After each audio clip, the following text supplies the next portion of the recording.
I will be playing the role of Raphael Schachter in the ballet Butterfly. Raphael Schachter was a composer and a conductor who went to the Terezin labor camp or concentration camp, and he was able to share his knowledge of music and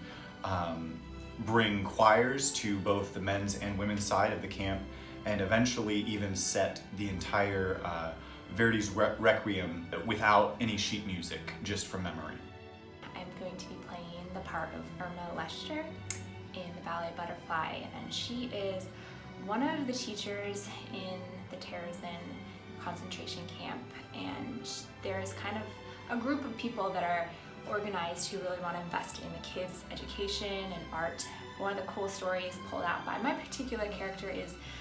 they end up planting a tree that is smuggled into the camp, and this tree is kind of a way to help the kids focus on something else other than just what is right before them, and nurturing something, showing them the hope of, you know, a new life and the life that they can keep on investing in. Throughout the choreographic process, we have really been exploring the emotional content and how we can portray that through dance in not necessarily a literal way, but in a way that we can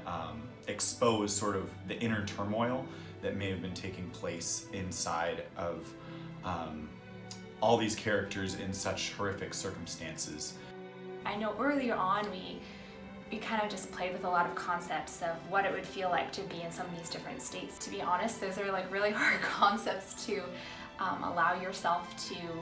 go there, and I think there's part of just our human nature that doesn't want to experience pain or doesn't want to feel that emotional trauma. But I think Julianna's done a really good job of marrying what that feeling would feel like to the movement to really portray the kind of intense hopelessness that they felt thrown at them, yet their fight to hold on to hope. It kind of goes from one extreme to another, and so I think being able to find both of those extremes has pushed at least me particularly. I think a lot of us are very well acquainted with just the horrific mass genocide of the Holocaust, and you'll hear little bits of stories of hope of different people throughout that time, but this one definitely struck a chord, I think, with me in the fact that it wasn't just a family or a couple of individuals, but this was a community coming together to fight for hope together. And there's a really beautiful poem that one of the children wrote in Terezin of what they couldn't have taken from them. They couldn't have the sun shining above them to nurture their tree, they couldn't have the green grass below them taken away, and they couldn't have the hope of their invisible God.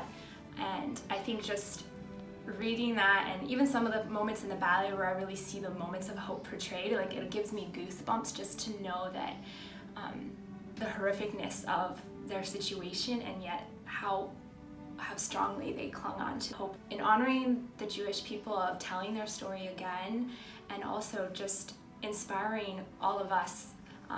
that no matter what situation you find yourself in, that ultimately there is a hope outside of this world that is so much greater,